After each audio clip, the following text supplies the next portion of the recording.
Welcome back to guys, आपका अपना YouTube channel ultimate physics and math में स्वागत है गाइज। आज हम बात करेंगे व्हीटस्टोन ब्रिज और मीटर ब्रिज के बारे में गाइज। ठीक है, व्हीटस्टोन ब्रिज में क्या है गाइज? व्हीटस्टोन ब्रिज एक अरेंजमेंट है किसका, जो हमारा रेजिस्टेंस है उनका रेजिस्टेंस, 4 रेजिस्टेंस लेते हैं जिनको इस तरीके से अरेंज किया जाता है कि 3 अगर नॉन हो तो एक जो नॉन है उसको हम फाइंड आउट कर सकते हैं। ठीक है, तो इसमें क्या करते हैं, देखिए इस तरीके से हम लेते हैं कि 4 रेजिस्टेंस लिया, एक P, एक R, एक Q, P। ठीक है गाइस, इस तरीके से हमने क्या लिए, 4 रेजिस्टेंस ले लिए। ठीक है, P, Q, R और X या फिर S, आप जो भी ले रहे हो S ले लेते हैं। ठीक है, P, Q, R, ठीक है, S। ठीक है, इस तरीके से हमने क्या लिए गाइस, 4 रेजिस्टेंस लिए, P, Q, R और S गाइस। इसमें से R एक ऐसा रेजिस्टेंस है, ये वेरिएबल है, इसको अपन क्या कर सकते हैं, अपने चेंज कर सकते हैं। R रियल क्या है, या रियोस्टेट जैसा कुछ है कि इसको हम वेरिएबल को क्या कर सकते हैं, रियोस्टेट है तो हम इसको चेंज कर सकते हैं। ये जो R है इसको हम क्या कर सकते हैं, चेंज कर सकते हैं गाइस। ठीक है, ये कैसा है, ये चेंजेबल हमारा रेजिस्टेंस है, ये चेंजेबल हमारा, ये रेजिस्टेंस जो हमारा कैसा है, चेंजेबल रेजिस्टेंस है। ठीक है, इसके बीच में गैल्वेनोमीटर जोड़ा हुआ है। अब ये C पॉइंट और D पॉइंट के बीच में हमने क्या जोड़ा, गैल्वेनोमीटर जोड़ दिया गाइस। ठीक है, C पॉइंट और D पॉइंट के बीच में हमने क्या जोड़ दिया, गैल्वेनोमीटर जोड़ दिया गाइस। आगे बात समझ में, चलो गाइस अब हम बात करते हैं। P पॉइंट है यहाँ पर, ये है B पॉइंट। ठीक है, चलो तो हमने क्या किया, हमें इसको क्या करना है कि इसके अंदर, इसको जब हमने एक बैटरी, इस कॉम्बिनेशन को हमने क्या किया, एक बैटरी से ऐड किया और इस बैटरी को ऐड करने से इस बैटरी के अंदर से एक करंट I फ्लो हुआ गाइस। क्या हुआ, I करंट फ्लो हुआ। अब ये I करंट क्या हुआ, 2 पार्ट में डिवाइड हो गया, एक I1 में और दूसरा किस में हो गया, I2 में, 2 चीज़ में डिवाइड हो गया, 2। अब ये I1 इधर से गया तो यहाँ पर फिर से ये एक I4 में और ये I3 में डिवाइड हो गया। किस में डिवाइड हो गया गाइस, I3 के अंदर। ठीक है, I4। अब ये I4 किसके इक्वल हो गया गाइस, जैसे ये I3 है, जो I4 जो है वो किसके इक्वल हो जाएगा, यहाँ से क्या आएगा I1, तो I1 माइनस अगर मैं I3 करूँगा तो किसके इक्वल हो जाएगा, I4 के इक्वल आ जाएगा, नहीं आ जाएगा। ठीक है, यहाँ से फिर ये गाइस, ये I3 इधर है, ये इधर क्या है, I2 करंट है और यहाँ पर I3 करंट आ रहा है, ये इधर जाएगा तो अब ये I5 करंट आ गया। और ये I5 जो करंट है गाइस, ये I5 जो करंट है ये अब इक्वल हो जाएगा किसके, I5 इक्वल हो जाएगा किसके, I2 प्लस I3 के। ठीक है, यहाँ से वापस हमारा जो करंट फ्लो हो जाएगा वो कौन सा हो जाएगा, I करंट फ्लो हो जाएगा गाइस। ठीक है, चलो अब हम बात करते हैं गाइस इस तरीके से। अब हम देख रहे हैं गाइस कि हमें क्या देखना है, व्हीटस्टोन ब्रिज में क्या देखना है कि हमें इस करंट को, इस रेजिस्टेंस में, इस जब ये करंट फ्लो हो रहा है तो हमें इस रेजिस्टेंस को इस तरीके से चेंज करना है, इस तरीके से बैलेंस करना है कि हमारे पास जो है यहाँ पर गैल्वेनोमीटर के अंदर जो करंट फ्लो हो रहा है ना, I3 करंट जो है वो इक्वल हो जाए किसके, 0 के। यानी कि हमें क्या करना है, रेजिस्टेंस को इस तरीके से चेंज करना है कि I3 इक्वल टू हो जाए किसके, 0 के। I3 इक्वल हो जाए किसके, 0 के। हमें इस तरीके से देखना है। अब ओके गाइस, तो I3 बराबर क्या है, 0। तो हमने इसको इस तरीके से चेंज किया कि हमारा I3 इक्वल टू क्या था, 0 था। ठीक है, I3 इक्वल टू 0 आया, इसका मतलब क्या हो गया, यहाँ पर I3 इक्वल टू 0 हो जाएगा, ये हो जाएगा 0। ठीक है, यहाँ पर, और इसका I3 जैसे ही 0 हुआ, I3 0 हुआ तो यहाँ पर भी ये 0 हो जाएगा, तो ये I2 ही हो जाएगा। I5 बराबर क्या हो जाएगा। तो अब हम क्या लिखते हैं कि पोटेंशियल डिफरेंस लिखते हैं, क्या लिखते हैं कि V ऑफ AB SC बराबर क्या हो जाएगा, V of A minus V of C equal to कितना हो जाएगा, I1P। SC बराबर क्या हो जाएगा, I1P। इसके अंदर जो करंट फ्लो हो रहा है वही है, तो ये हो जाएगा I1P गैस। फिर हम बात करते हैं V of CB equal to V of C minus V of B equal to क्या हो जाएगा। अब इसके अंदर कितना करंट फ्लो हो रहा है, I। अब इधर भी तो I1 ही फ्लो हो रहा है, I3 0 हो जाएगा तो I1, तो ये हो जाएगा I1Q गैस। ठीक है, चलो इधर देखते हैं, V ऑफ AD की बात करते हैं तो V of A minus V of D equal to क्या आ रहा है, यहाँ पर हम देख रहे हैं करंट क्या आ रहा है, I2 करंट फ्लो हो रहा है, तो ये हो जाएगा I2R गैस। अब हम बात करते हैं V of DB equal to क्या आ रहा है, V of D minus V of B equal to क्या आ जाएगा, I2S। ठीक है, यहाँ से हमारे पास 4 इक्वेशन आ गई, इक्वेशन 1, इक्वेशन 2, इक्वेशन 3 और इक्वेशन 4। सॉरी अभी नहीं आई, अभी नहीं, नेक्स्ट हम देंगे, इक्वेशन बाद में देंगे। अब यहाँ से देखिए I3 यहाँ पर एक चीज़ और ये है कि हमारा I3 इक्वल टू 0 है, इसका मतलब क्या आ गया, C और D का जो पोटेंशियल डिफरेंस है वो कितना भी है वो भी क्या है 0, तभी तो इसमें कोई करंट फ्लो नहीं हो रहा। जब क्या होता है पोटेंशियल डिफरेंस 0 हो जाता है तब करंट फ्लो नहीं होता। इसका मतलब V of C minus V of D equal to क्या आ रहा है 0। इससे यहाँ से हम क्या निकाल सकते हैं, V ऑफ C इक्वल है किसके, V इक्वल है किसके, V ऑफ D के। तो यहाँ पर किसी भी एक जगह या तो C की जगह D पुट कर दो या D की जगह C पुट कर दो। तो हम क्या कर रहे हैं, V ऑफ C की जगह V ऑफ D पुट कर देते हैं, ठीक है।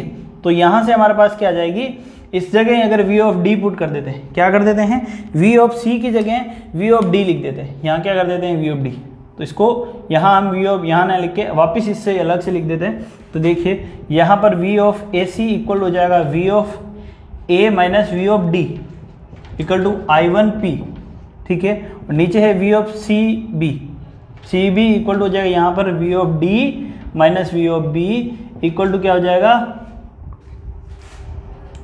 I1Q गैस, ठीक है।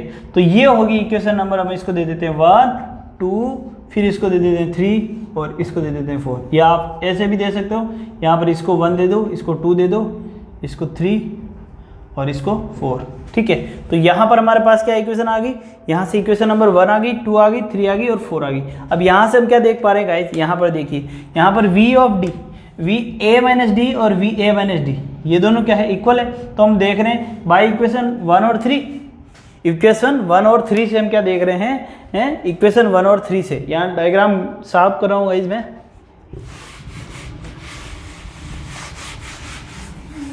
अब देखते हैं गाइस इक्वेशन 1 और 3, बाई इक्वेशन 1 और 3 से हम क्या देख रहे हैं गाइस कि V ऑफ A तो I2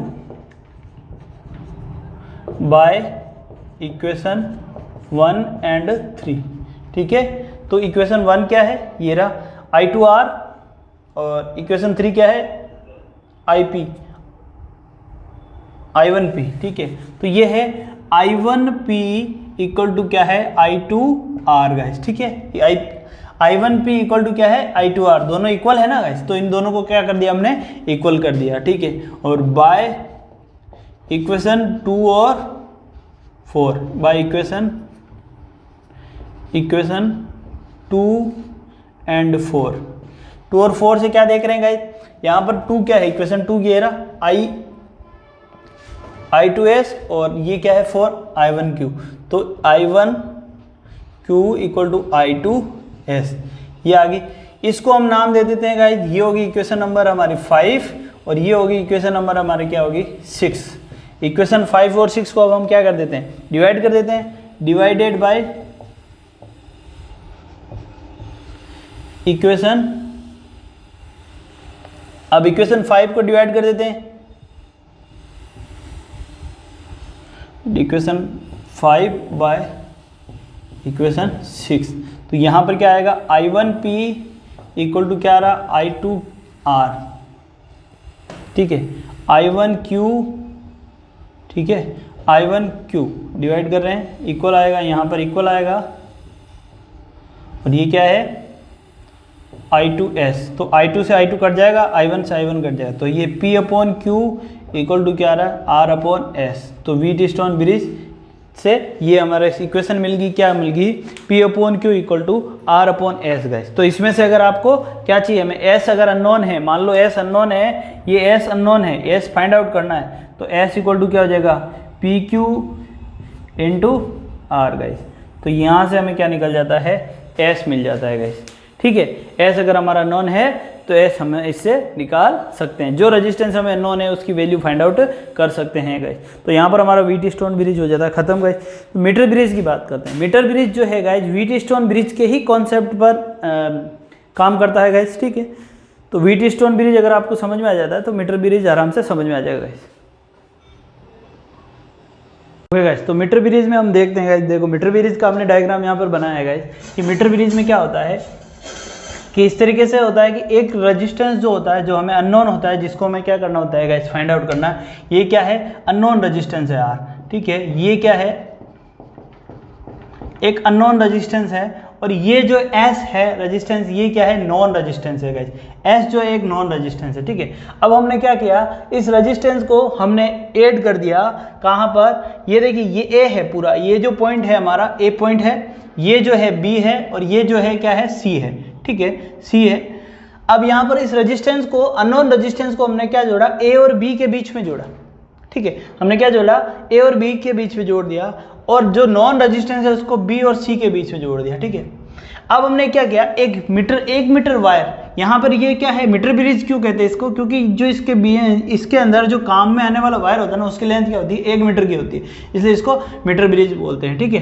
तो ये क्या होता है, A से B C पॉइंट के बीच में 1 मीटर लेंथ लंबा एक वायर एड जोड़ा जाता है, और उस वायर को, वो वायर किसका होता है, हम देखते हैं, वो होता है मैग्नीनम और कॉन्स्टेंटाइन का, ठीक है। ये जो वायर ऐसे होते हैं, ये क्या होते हैं, ये वायर जो होते हैं ना, मतलब इन वायर में क्या होता है कि रेजिस्टिविटी जो होती है ना, इनकी हाई होती है, ये है ना, मतलब टेम्परेचर, करंट ज़्यादा फ्लो होने से ये गर्म नहीं होते हैं गैस, ठीक है, और गर्म होने से इनका टेम्परेचर की रेजिस्टेंस जो होता है वो चेंज नहीं होता है, ठीक है। ज़्यादा करंट फ्लो होने से भी इनका रेजिस्टेंस क्या होता है, चेंज नहीं होता है, ठीक है।